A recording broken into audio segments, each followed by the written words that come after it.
Universitas Terbuka Bogor. 1, 2, 3, let's go!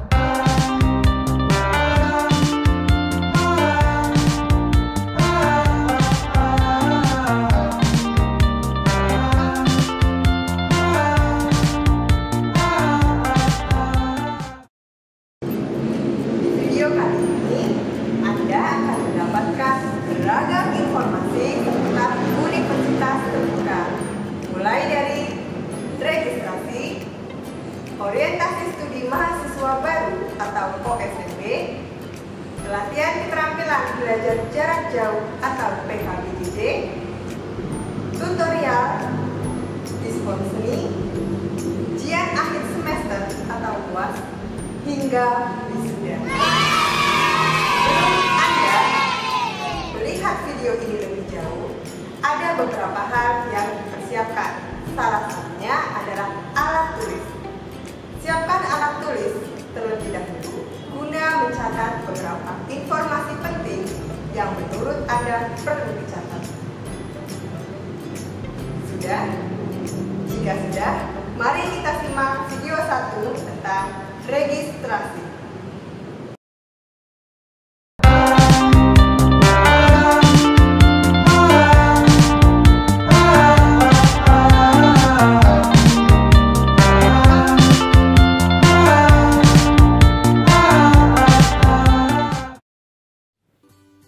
Satu, registrasi. Sebelum Anda menjadi mahasiswa UT, alur pertama yang harus dilakukan adalah melakukan pendaftaran. Pendaftaran mahasiswa UT bisa dilakukan melalui website resmi di sia.ut.ac.id. Dan adapun berkas yang harus kamu siapkan adalah: pertama, fotokopi kartu tanda penduduk atau KTP, fotokopi ijazah yang sudah dilegalisir dari sekolah, dan jika Anda lulusan D2, D3, atau S1, silakan lengkapi dengan transkripnya. Kemudian materai 6000, pas foto ukuran 4x6 sebanyak 1 lembar dan 3x4 sebanyak 2 lembar.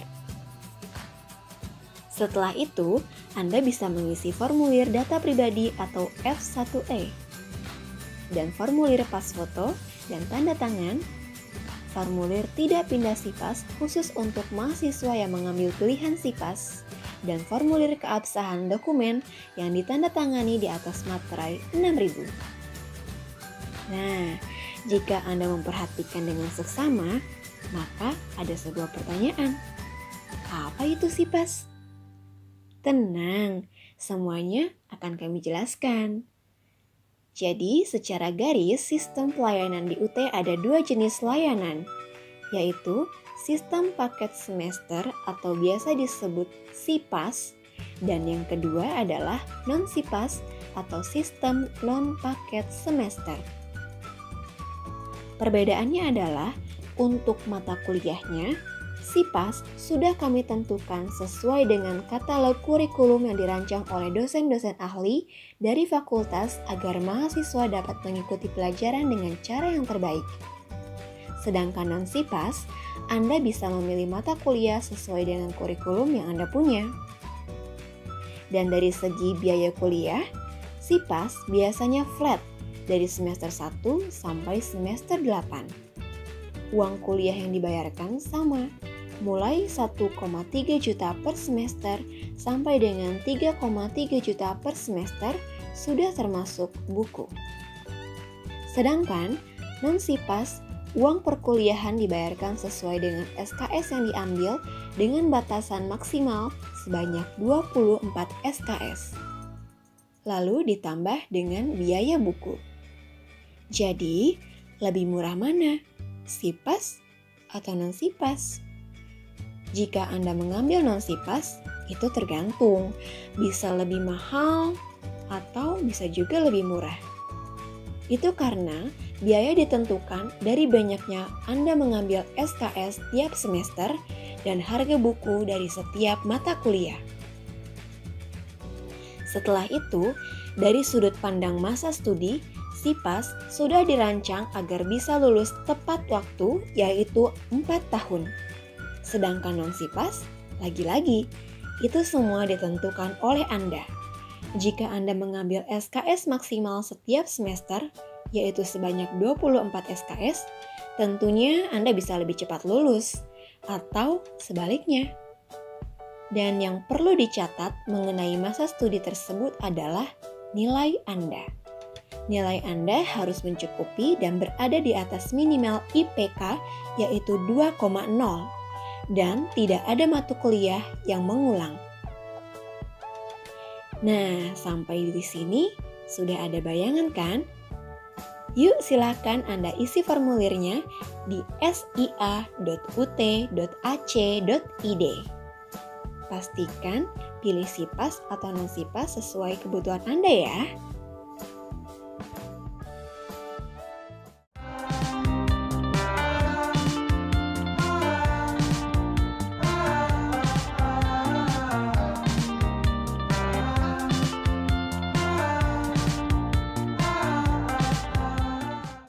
Nah, setelah Anda selesai melakukan registrasi, hal yang pertama kali Anda lakukan adalah orientasi atau lebih dikenal dengan istilah Orientasi Studi Mahasiswa Baru atau disingkat dengan OSMB.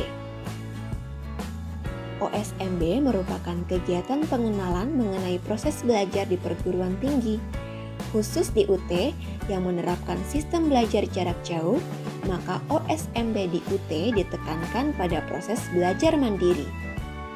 Dan adapun tujuan OSMB bagi mahasiswa UT adalah pertama, untuk mengenal dan memahami lingkungan UPBJJ UT dan UT sebagai suatu lingkungan akademis serta memahami mekanisme yang berlaku di dalamnya. Kedua, untuk menambah wawasan mahasiswa baru dalam penggunaan sarana akademik yang tersedia di UPBJJ UT secara maksimal. Ketiga, untuk memberikan pemahaman awal tentang wacana kebangsaan serta pendidikan yang mencerdaskan berdasarkan pada nilai-nilai kemanusiaan. Keempat, mempersiapkan mahasiswa agar mampu belajar mandiri di UT serta memahami dan melaksanakan norma-norma yang berlaku di UT, khususnya yang terkait dengan kode etik dan tata tertib mahasiswa. Untuk menumbuhkan rasa persaudaraan kemanusiaan di kalangan sivitas akademika dalam rangka menciptakan lingkungan UPBJJ UT yang nyaman, tertib, dan dinamis. Untuk menumbuhkan kesadaran mahasiswa baru akan tanggung jawab akademik dan sosialnya sebagaimana tertuang dalam Tridharma Perguruan Tinggi. Nah, OSMB di UT wajib diselenggarakan oleh pimpinan UPBJJ UT minimal 1 kali per semester di kota UPBJJ UT. Seluruh mahasiswa baru dihimbau untuk mengikuti OSMB dan berhak mendapatkan kit OSMB. Bagi mahasiswa baru yang berhalangan hadir pada acara OSMB, wajib mempelajari materi OSMB yang terdapat dalam kit OSMB. Dan adapun cara mahasiswa baru memperoleh kit OSMB, yaitu diambil di UPBJJ UT tempat mahasiswa terdaftar.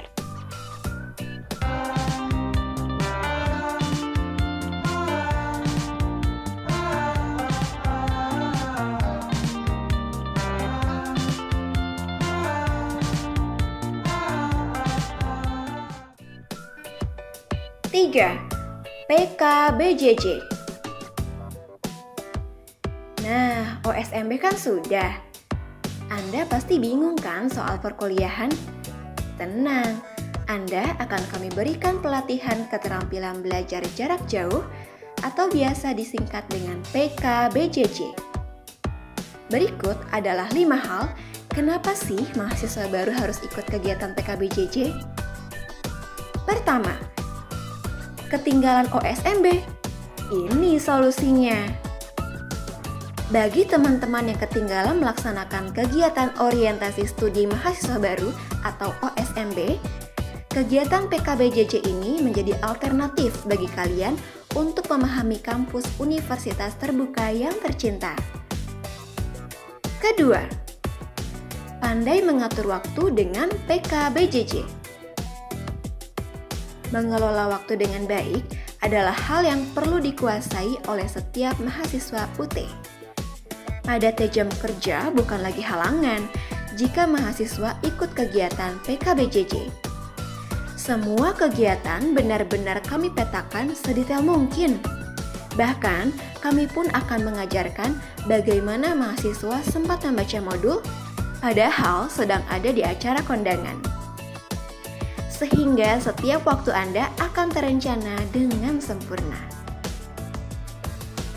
Ketiga, memahami modul secepat membaca subtitle drama Korea.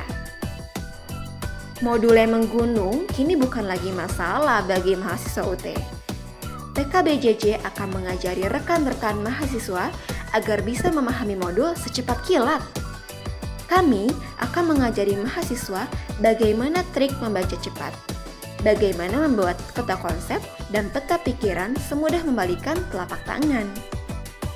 Peta konsep dan peta pikiran akan sangat berguna untuk mengkompres modul setebal 300 halaman yang dirangkum di atas secari kertas selembar. And that's possible in PKBJJ. Keempat, masih bingung dengan akun SIA dan e-learning?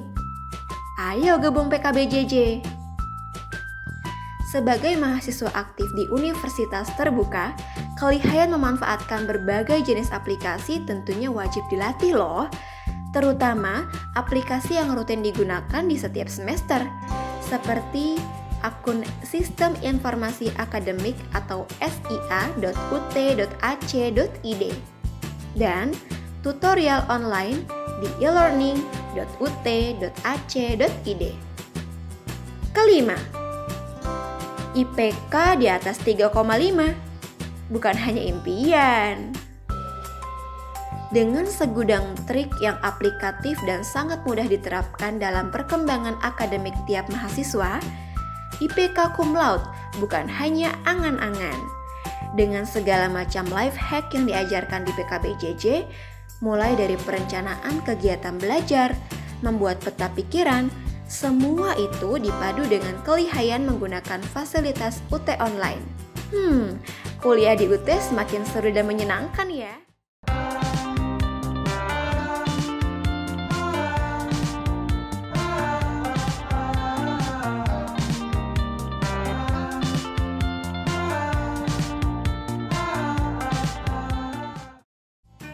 Empat, tutorial. Di segmen ini akan saya mulai dengan sebuah pertanyaan. Apa yang dimaksud dengan tutorial? Nah, layanan belajar yang diberikan UT kepada mahasiswa yang memerlukan bimbingan, baik yang dilakukan secara tutorial tatap muka, biasa disingkat TTM, atau secara tutorial online, biasa disingkat Tuton. Khusus di masa pandemik ini, tutorial tatap muka akan digantikan dengan tutorial webinar melalui Microsoft Teams. Kemudian, selain dari dua jenis tutorial tersebut, mulai tahun ajaran 2020.1 ada sistem perkuliahan melalui tugas mata kuliah. Secara garis besar, maka ada 3 metode pembelajaran yang bisa diikuti oleh mahasiswa, yaitu tutorial online, tutorial tatap muka atau tutorial webinar, dan tugas mata kuliah bagi yang tidak mendapatkan fasilitas keduanya. Pertama, saya akan jelaskan mengenai Tuton atau tutorial online. Tuton adalah layanan tutorial berbasis internet atau WBT, Web Based Tutorial, yang ditawarkan oleh UT dan diikuti oleh mahasiswa melalui jaringan internet dan merupakan salah satu dari bentuk tutorial yang diselenggarakan di universitas terbuka. Tujuan dari penyelenggaraan Tuton adalah mengoptimalkan pemanfaatan jaringan internet untuk memberikan layanan bantuan belajar kepada mahasiswa. Memungkinkan proses pembelajaran jarak jauh didesain lebih komunikatif dan interaktif link. Memberi alternatif pilihan bagi mahasiswa yang memiliki akses terhadap jaringan internet untuk memperoleh layanan bantuan belajar secara optimal. Nah, Untuk dapat mengakses Tuton, mahasiswa harus melakukan aktivasi akun pada situs http://elearning.ut.ac.id. Setelah proses ini dilakukan, mahasiswa akan memperoleh akun password untuk dapat masuk ke situs Tuton. Sebelum mahasiswa melakukan proses login, dianjurkan bagi para siswa atau mahasiswa untuk mendownload dan membaca panduan Tuton yang telah tersedia pada situs tutorial tersebut. Tuton dilaksanakan setiap semester selama 8 minggu atau kira-kira 2 bulan sebelum melaksanakan UAS di tiap semesternya. Nilai maksimal dapat diperoleh jika mahasiswa menjadi peserta aktif dalam melaksanakan Tuton. Peserta aktif adalah peserta yang membaca inisiasi, merespons dengan cara mengajukan pertanyaan atau memberikan tanggapan, berdiskusi dan mengerjakan tugas pada inisiasi ketiga, kelima, dan ketujuh. Sedangkan peserta pasif adalah peserta yang hanya membaca inisiasi saja, tanpa mengikuti serta memberikan pertanyaan, tanggapan, dan jawaban tugas. Selanjutnya, tutorial tatap muka atau biasa disingkat TTM. Di masa pandemi ini, kegiatan TTM diganti dengan tutorial webinar. Hal ini dilakukan agar menghindari penyebaran virus corona. Secara umum, aturan yang ada dalam tutorial webinar tetap sama dengan aturan TTM. Perbedaannya hanyalah pelaksanaannya saja. TTM melalui tatap muka langsung, sedangkan Tuton melalui jaringan internet. Maka dalam pembahasan kali ini, saya akan tetap menyebutkan TTM. Oke, kembali ke pembahasan mengenai TTM ya. Kegiatan TTM bertujuan membahas dan mendiskusikan hal-hal yang dianggap sulit dan sangat penting untuk dikuasai oleh mahasiswa. Dan mahasiswa yang mengikuti kegiatan TTM diharapkan dapat mengatasi permasalahan belajar yang dihadapi serta dapat menguasai kompetensi mata kuliah yang ditutorialkan. Kehadiran, keaktifan, kedisiplinan dan tanggung jawab mahasiswa dalam mengikuti kegiatan tutorial akan sangat menentukan nilai tutorial. TTM terdiri atas 1. TTM wajib, yaitu TTM yang termasuk dalam layanan sistem paket semester atau disingkat SIPAS. Diberikan kepada mahasiswa yang sudah membayar registrasi paket mata kuliah semester berjalan. TTM wajib ditandai dengan kode huruf T pada struktur kurikulum dalam katalog. 2. TTM Adpem atau atas permintaan mahasiswa, yaitu TTM yang diselenggarakan atas permintaan mahasiswa, diberikan kepada mahasiswa yang sudah membayar registrasi mata kuliah di semester berjalan. TTM Adpem diselenggarakan jika memenuhi persyaratan sebagai berikut. Pertama, jumlah peserta minimal 20 orang per kelas per mata kuliah. Selanjutnya, tersedia tutor yang relevan dengan mata kuliah yang ditutorialkan. Dan terakhir, mahasiswa calon peserta TTM Adpem telah melunasi biaya TTM Adpem di semester berjalan. Selain dari 2 jenis tutorial tersebut, mulai tahun ajaran 2020.1 ada sistem perkuliahan melalui tugas mata kuliah.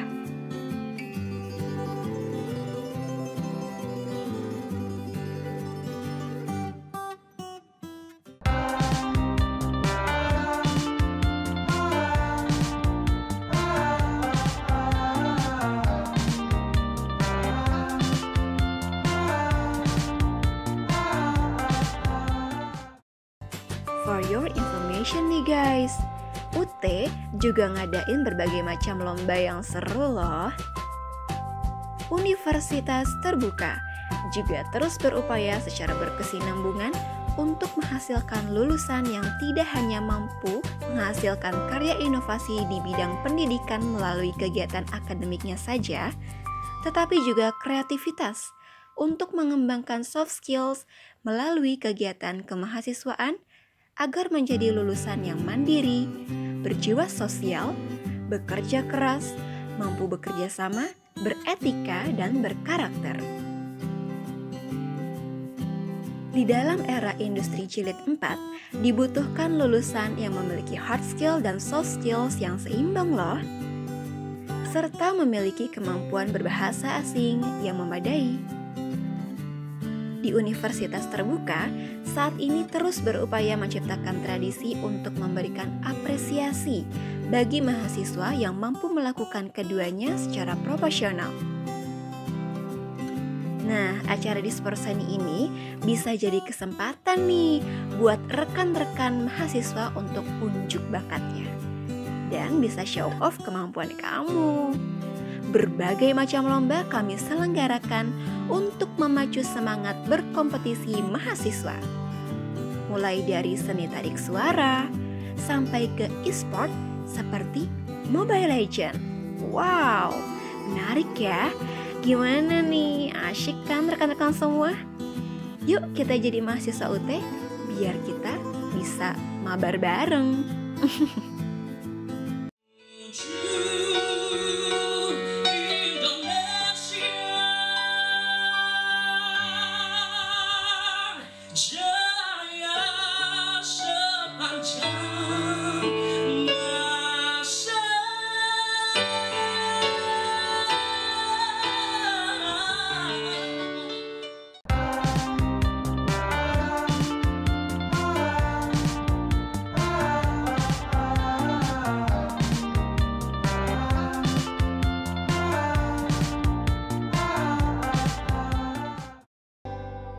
Lima, UAS dan TAP. Setelah mahasiswa melakukan tutorial untuk mengevaluasi sampai di mana sih pemahaman mahasiswa terhadap materi yang disampaikan di 3 sistem pembelajaran yang tadi disebutkan, maka di sini kami menyelenggarakan UAS. Di UT tidak ada sistem ujian tengah semester atau UTS. Jadi, evaluasi dilakukan setiap akhir semester. Dan ada 3 hal utama yang perlu Anda ketahui tentang UAS di Universitas Terbuka.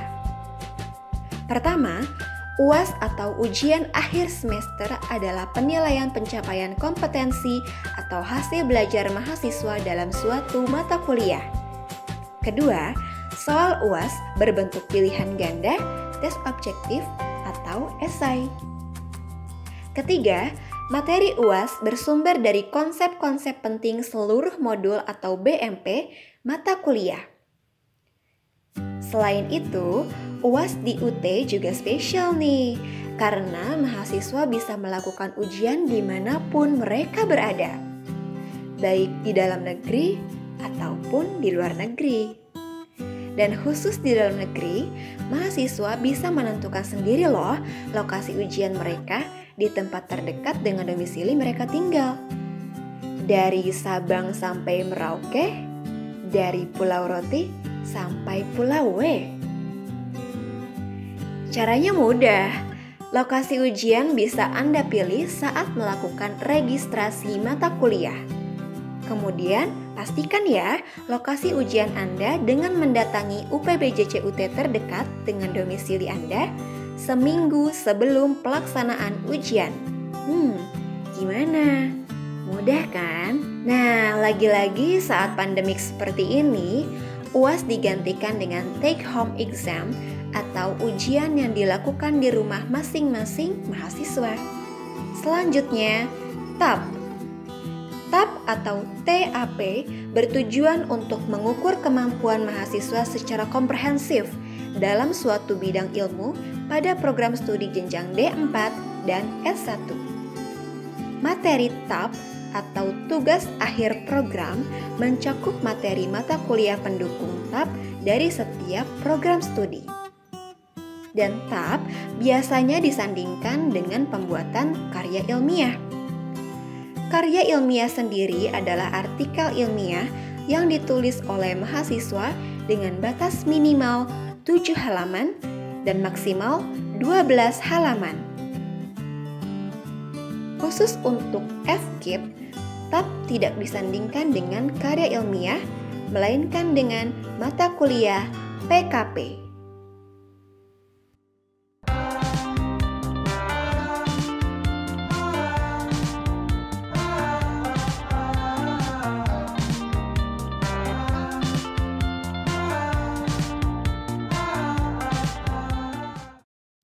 Wisuda, leganya melewati fase drama pengerjaan karya ilmiah atau tugas akhir.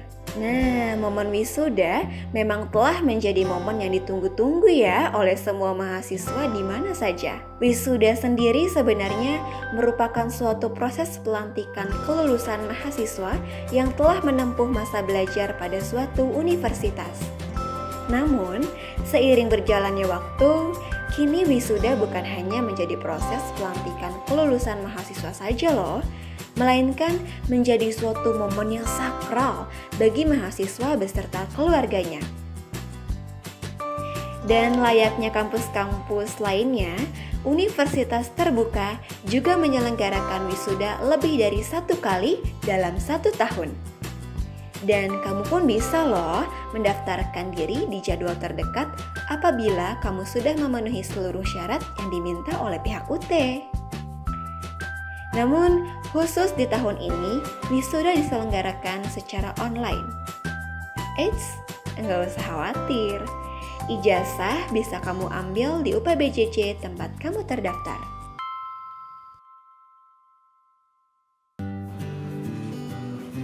Ya, demikian adalah video seputar Universitas Terbuka mulai dari registrasi hingga wisuda. Semoga video ini dapat memberikan manfaat bagi kita semua, khususnya Anda, mahasiswa Universitas Terbuka. Saya Sukma Wahyu Wijayanti undur diri. Wassalamualaikum warahmatullahi wabarakatuh.